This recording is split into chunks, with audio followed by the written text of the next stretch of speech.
What's up, guys? Welcome back to Inside the 20. It's been a minute. We've been, busy, and Ryan's been doing soccer and things like that. But we're back. We're getting this out pretty late, getting this film pretty late, but trying to get it out to you guys.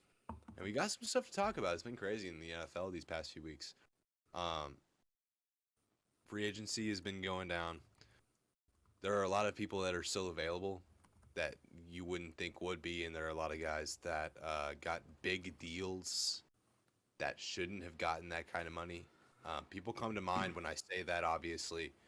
But Ryan, let's talk about who, like, three of your favorite signings. Like, people, we did this last year too, and they didn't really I looked back at my stuff, and I'm actually gonna go do that right now while I'm gonna ask you this question. But like, last year we did this thing where we talked about what our favorite signings were.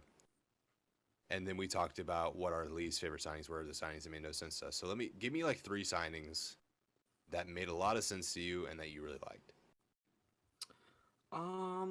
Let's go one by one because I wanna like, I need more time to think about this because I have one off the top of my head. Yeah, and then I'll let you. I mean, there are lots that come to mind because this offseason, I mean, there were so many like solid free agents and so many guys that got deals that they deserved. So. And also, like, if you need reference, any of you guys actually watching, if you need reference on who's been signed and who's where and what deals they've signed, Instagram page Catch the Blitz has a free agency tracker that they keep up with every once in a while, and so it's actually super helpful, and it tells you exactly who's signed who and for what money, and it's updated pretty frequently. So that's a point of reference that y'all can use for those who are super interested in free agency. Anyway, Ryan, go ahead. All right, the first one, I think you'll like this too because we talked about this. It's actually crazy how long it's been since we recorded an episode. I know, this was a good 2 weeks ago. I know exactly what you're going for. Trubisky? Well, no, that's not who I was thinking of, but also him. I was going for, I have a couple, but I know I called you when it happened, when it first happened, and I was like extremely happy that Trubisky's getting another chance. I love it. And yeah, it's what is it? How many years? 2 year? A 2-year deal worth $14 million top or max. A lot of incentives involved, but the base salary is about 4.3. Yeah, it's a really low cap hit, and it makes so much sense because, first of all, look at this quarterback class. It's not, quarterback like franchise quarterback. Like you can get a solid quarterback who can do you some good, but I mean, besides Malik Willis, who's got to go to the right team, these guys, even Kenny Pickett, are not guys that you want to put your entire faith and your entire franchise into for the next decade. So you look at years or quarterback classes of the past. Like last year, you got Trevor Lawrence, who, even though the Jags sucked, and he sucked, let's be honest, there's still like a lot of hope and a lot to look forward to, and a lot of things he did throughout the season. Look at the last game against the Colts. He was really impressive. You've seen flashes of greatness, and it eventually will get there. So there are a lot of guys last season, Justin Fields as well, who will eventually become studs. And just because they're not showing it yet does not mean they never will. But with this draft, and I could be completely wrong, and it could be flipped, but I just don't see any guys who are going to come in and be like the guy for the next decade. I mean, Kenny Pickett's good, but he'll serve you, and he'll serve you some good for a few years. But I don't see Kenny Pickett and think, wow, this dude's going to come and be a franchise changer or whatever, because he's not. That's just not what he is. He's a good player. He's a great football player. He's got a great arm. It's just, how much of his ceiling have we seen? So I really liked it for the Steelers who are kind of, I mean, strapped at quarterback because you obviously can't start Rudolph, and giving Haskins another chance, you might as well just give Trubisky a chance because, like, obviously the talent's there for Haskins, but you just don't know. So Trubisky is the safe option, the cheap option, the good option, like all of the above. Trubisky hits all of the markers, and you've seen the Steelers go 8-8 with Mason Rudolph and Duck Hodges, the GOAT. No disrespect. You've seen them go 8-8 with those players because of the defense that they bring out every year. So I don't really see a problem with it. I still think the Steelers would have a winning record with Trubisky even if he sucks. So it's really like a no-brainer. Because what are your other options, right? Trading for Jimmy Garoppolo, you got to give him draft capital. I guess trading for Matt Ryan. You couldn't land Deshaun Watson. You couldn't land Aaron Rodgers. At that point, I think your decisions between Trubisky and James Winston, who would get paid a lot more. So, yep, no brainer. I agree. Yep. All right, I'll let you go into. I'll let you give one, and then I'll give another. Okay, so I'll go ahead and talk about a signing that I thought was really underrated, and that's Casey Hayward to the Falcons. And here's why. Because I actually, let me double check how much it was, but here's why I think it's a good signing, no matter how much it is, because I think it is under $10 million. But it's 2 years, $11 million. That's insane. I mean, look who you've got if you're the Falcons, right? You don't have a lot, but you've got A.J. Terrell, who's a blooming star. I mean, he probably was. You look at Trevon Diggs, who made the Pro Bowl and was an All-Pro. Dude, A.J. Terrell got snubbed. He's such a stud and gets no respect. Like, he was literally – he's the anchor on that defense. I mean, you still got Deion Jones, but he's a blooming superstar. And then you go out and sign Casey Hayward to a deal where he gets $6.5 million a year or whatever he might get. That was awful. That $5.5 million. I can't do math. Casey Hayward, who is a veteran Pro Bowl corner coming in, who will provide you some depth at the corner position, but also will give A.J. Terrell veteran presence. I love it.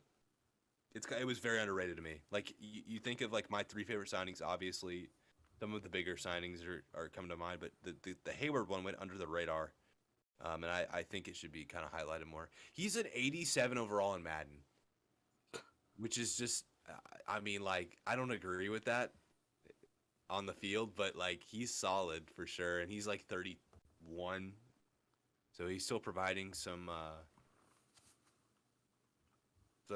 talent to your team. Yeah, I liked Hayward to the Falcons, and I have a feeling that, like, he probably won't provide the most, like, dramatic of changes or whatever, but I still think that he'll give enough and bring enough veteran talent to the table. So yeah, his cap hit is only $4 million. That's insane. So he actually, in fact, is making more than A.J. Terrell. So I'm going to go into another one. Yeah. All right. I actually have two here, which is the Bengals. Well, I guess I could say three. I just really like what they're doing with the O-line. Like, they know the reason they lost the Super Bowl was because of the O-line, Burrow being sacked 9 times, and picking up guys like Lyle Collins and Alex Kappa for $10 million a year each, which Lyle is 3 years, $30 million, and Kappa is 4 years, $40 million. And then also going out and getting Hayden Hurst, who is a tight end that can provide pretty much anything. So I think I think the Hayden Hurst one went more under the radar than the other two, but I think the Bengals have a chance to win it all next year, obviously. I agree. One thing I think that the Bengals missed out on, though, was a top-tier corner. I think they definitely – I mean, they'll probably address in the draft because this draft is very deep at corner. But the Bengals are still missing that guy that can provide – I mean, you got Jesse Bates roaming in the backfield under the franchise tag, but then you've also got Eli Apple as your cornerback, too. Like, that's just not something that you can have. He's a liability in coverage and just talks too much crap to back up. So that number one corner is something they missed out on.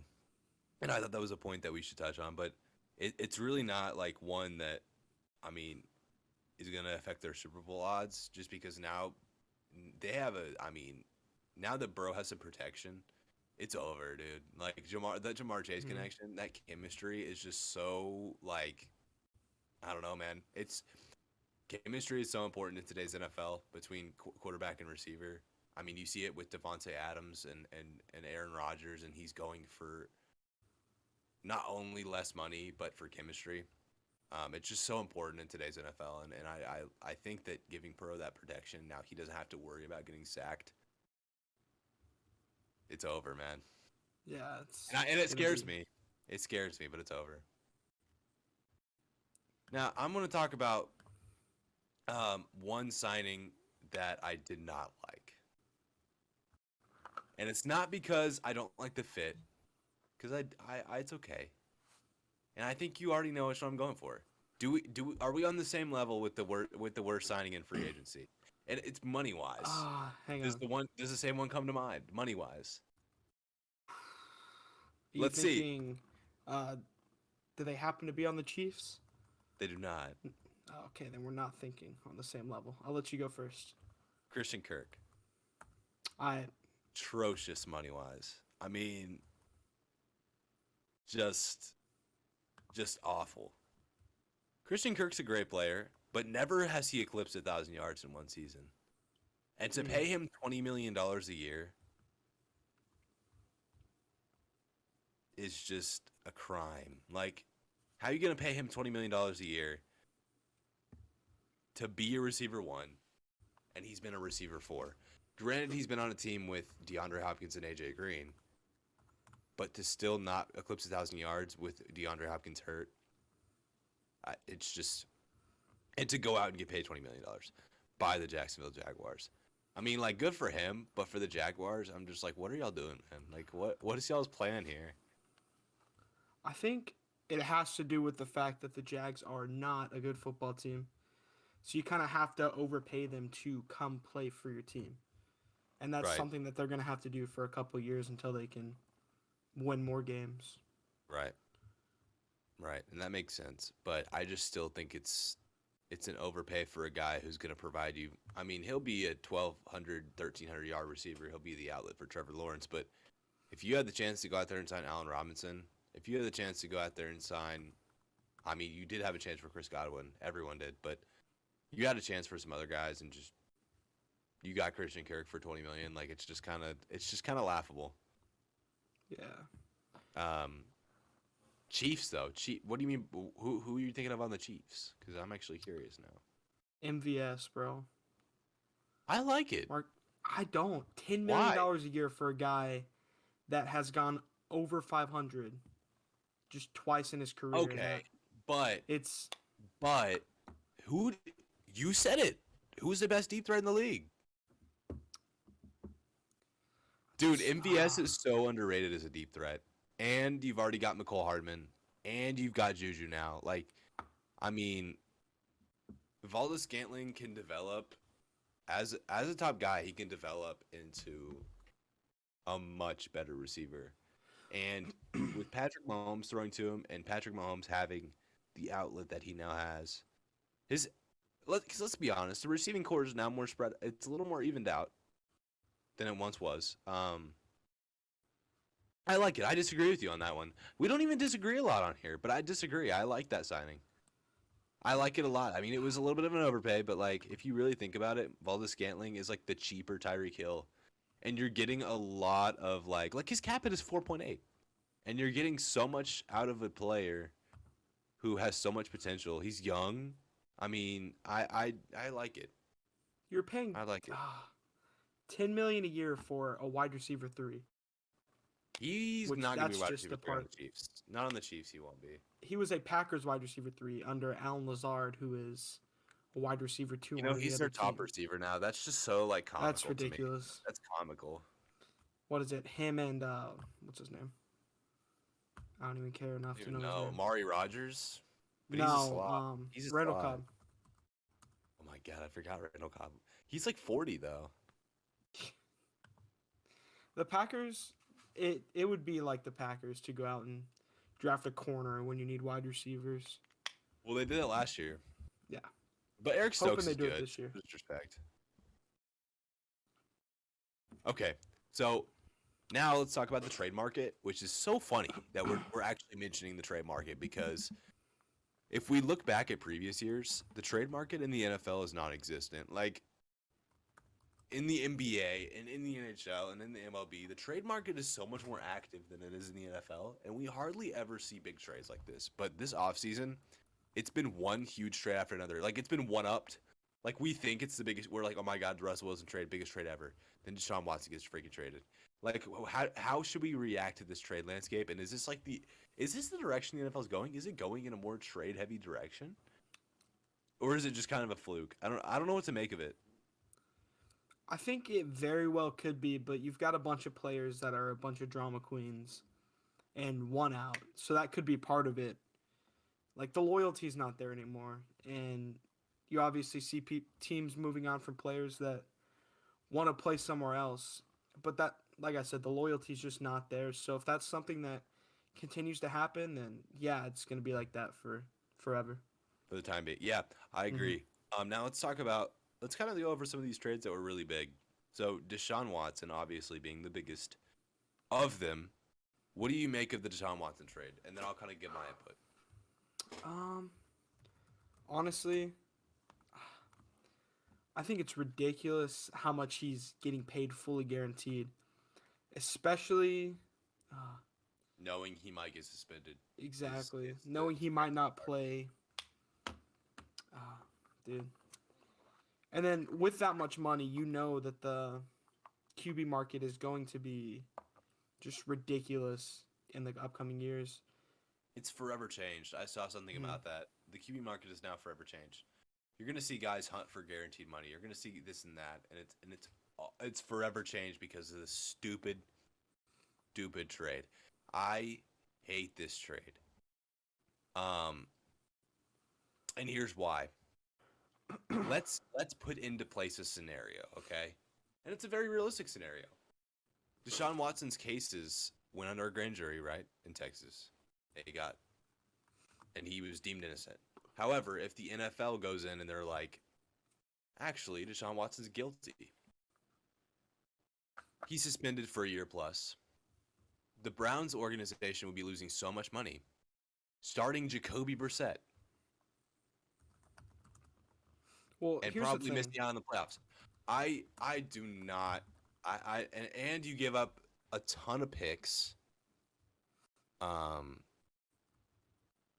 I have to see Deshaun Watson's stupid face carve up the Steelers defense for the next 5 years. So that's Have you seen his contract? Yeah, it's. I mean, Because this year he's only spread getting out. paid. This year he's only getting paid $1 million in base salary. Well, So with bonuses, I'm sure with the guaranteed money, it's probably much more than that. I mean, I haven't really looked at the details in terms of how well, it's spread the out, base but salary is 1 million and the signing's 9 million. But over the next 4 years, he's getting 46 million a year. So, say he does get suspended for the entire season, you play one season with a backup, and then he's just fine, which is dude, he gets I don't paid, even but he know gets how to. paid like it goes up to 46 million base salary, $8 million bonus. He is the highest paid player of all time. I just don't. Ryan, and to think y'all missed out on this guy in 2017. I'm not even mad about it Why? Because you got Fields out of because it. of all this ridiculous stuff that's happening right now with Okay. him, and the amount of money he's getting paid That's fair. Well, for a guy that may not even be that good next year. Obviously he will be, but for the amount of money he's getting paid, he's not a top 3 quarterback in the league right now. And that's fair. there's a possibility that he doesn't even play up to a top 5 quarterback. And for the amount of money he's getting paid, I would be furious. Oh, it's insane. Only time will tell because we're gonna find out how long he gets suspended for as well. So, Devontae Adams, that was out of nowhere. That was a slap in the face. That was a Chris Rock. That was a Will Smith, Chris Rock slap in the face. Like I was okay. So little story time. Not really. I was at Buffalo Wild Wings, eating my spicy garlic wings, watching some March Madness, and all of a sudden, I get a tweet notification from Shefty, okay? And And Shefty's like, yeah, Devontae Adams just got traded, and they always like say it in the most like nonchalant Yeah.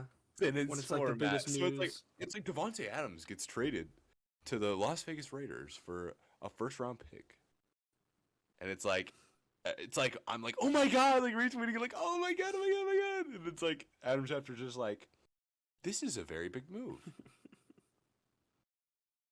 um. I didn't see it coming though. Like I truly thought they would keep the gang together, but Devontae Adams decides, you know what? F the money. I'm going to play with Derek Carr, and then ESPN posted this post about it and said David Carr, and I was like, are y'all dumb or what? Bro, no one likes Aaron Rodgers. Here's the thing though, this unlike the Watson trade, I actually like this one. Like Devontae Adams gets what he deserves, goes out and gets more money, and has a chance to prove himself. And he made a decision. He bet on himself, and he said, "Look, I'm not winning crap with this Packers team, right? Because they suck. And so I want to go somewhere where I feel valued. I want to play with someone that I have a lot more chemistry with. He already feels like he does. I feel like he has more with Rodgers, but." He just wanted to change the scenery, and I don't blame. You can't blame someone for that. Now, Deshaun Watson, you can definitely blame for that because, he, I mean, you have to think that the timing was so impeccable with these allegations. You have to think part of the reason he wanted out on that. Like, I remember that day where I found out Deshaun Watson was wanting a trade. And not even a week later, we find out about the allegations. Like the Texans had to have found out and been like, "Oh my God, like we're gonna sit you, Deshaun." And he's like, "Well, I want to trade." Because it was very interesting. Like they were bad that year, but I mean, no one expected that. So you can blame Deshaun for like wanting a trade or whatever because obviously you can't. I don't want to say this, but he had to have done at least some of that. You have to think that he I'm at not least gonna did weigh a my little opinion bit at of all. that. That's just my opinion. You can disagree with me all you want. I just have to think that for 22 allegations, something had to be going on. So, but for Devontae Adams, he has every right in the world to seek his options, and I respect him going and betting on himself because he's making less money than he would on the Packers. The Packers went ahead and offered him more. They lowballed him at first, though. So, I don't know. Maybe he just fell undervalued. Things just got to a point where you can't rebuild that relationship. Yeah, I don't blame him at all. But the Packers got less in return than they could have, so I think that's an L for them. Mm-hmm. But it was more like a tag and trade, so realistically, how much can you get anyways? It's like a sign and trade in the NBA. Like it's just not realistic to get a whole lot back. But in any case, I like it. And he's out of the NFC North for you, so I bet you like it too. Yeah. It's great. Robert Woods. This is kind of a dark horse trade that I actually really like. They traded a sixth for Robert Woods, ridiculous. the Titans, sixth for a very capable receiver. I mean, coming off the ACL injury, like there is some concern, but like Robert Woods is plenty capable. I mean, like he's been a 1,000-yard receiver. He's been the number one guy for the Rams before Cooper Kupp. Like he is extremely capable of holding his own as a target. So I love this trade for the Titans and for the Rams. I like it for the Rams too, just because Allen Robinson is absolutely an upgrade from. I think he's a super underrated receiver. He's absolutely an upgrade over Robert Woods. And so for the Rams, it was time to cut their losses. But for the Titans, it was great to go ahead and buy low Robert Woods. So I like it for both sides. For a guy that has lots of upside. Lots of upside. Lots of. I mean, it's what you call a buy low. Mm-hmm.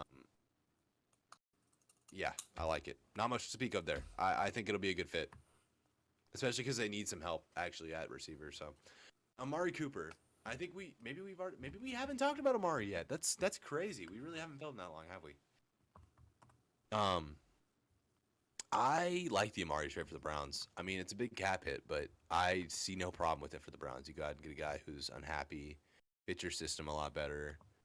Kind of gives me a Rashard Higgins vibe, so you won't really have to change your scheme much. But for the Cowboys, I hate it. I mean, how are you gonna like come out here and you're paying Zeke, and that's the reason you got to cut Amari? Like, Mhm. it's just ridiculous. It is just ridiculous. Um, and lastly, we got Matt Ryan, which I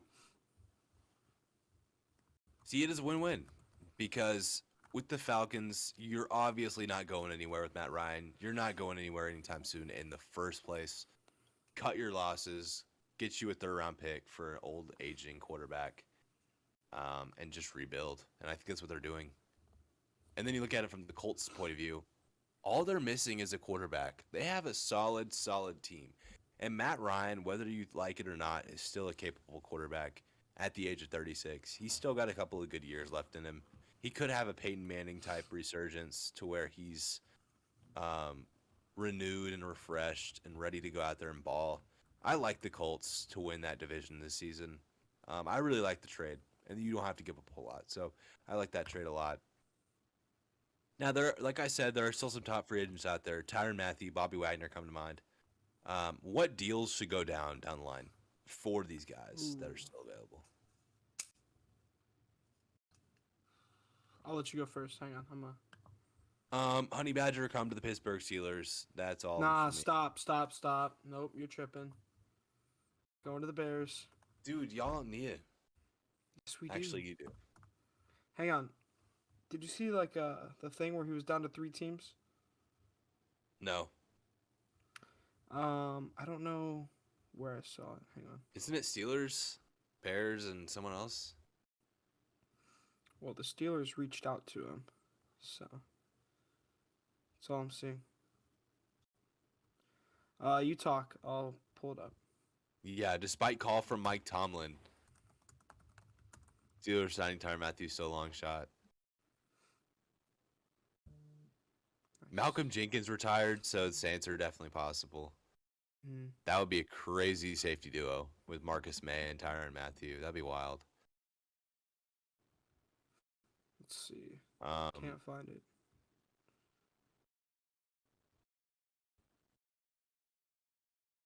But, oh, it's all just buzz anyway. But I mean, you think about the three guys: Stephon Gilmore too. Stephon Gilmore, Bobby Wagner, and Tyrann Mathieu are the three guys to think of. Now, I just named three guys who are older, right? Past 30, I think all three of them are. Maybe not Tyrann, but I think the other two are. It's going to be tough for them to land on a team, but all three would make a whole lot of sense for a veteran defense like the Steelers, and the Bears for that matter. But Yeah. Bobby Wagner, I've heard, has a lot of interest with the Ravens. Tyrann Mathieu, like you said, might be down to 3 teams. Obviously, it's all buzz, but those both make sense to me. Like Steelers, Tyrann Mathieu, Bobby Wagner to the Rams makes a lot of sense. I've heard either of those. I've heard Broncos too, but I think that was before Vaughn decided to go to Buffalo, which doesn't make a lot of sense either. Yeah, that confused I me. didn't like that. I didn't like that signing. And he's gonna be so old when his contract expires. So old. 39, 38. I think. Oh, 39. 39. Yeah. Crazy. Well, some of those guys will get deals here in the coming days. Mm-hmm.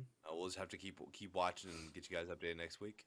Now on to March Madness, which is the current topic. So the Final Four is interesting. You got Duke and UNC, a classic matchup for Coach K's last year. And then you've got Kansas and Villanova, which is also a classic. Like this is a very like college basketball Final Four. So what's your predictions, Ryan? Let's hear your predictions. Because your Ooh, bracket. I'm gonna have to. So Dude, let's. Duke's still in it. So back off, bud. Miami, ridiculous. You're so mad. Well, that's not my point. Who do you have? Yeah, I know. Who do I have? I'm gonna have to go with Duke and Villanova. I know Kansas has what's his name, who's insane. Agbaji Yeah, and Jalen but Wilson from Geyer, hometown boy.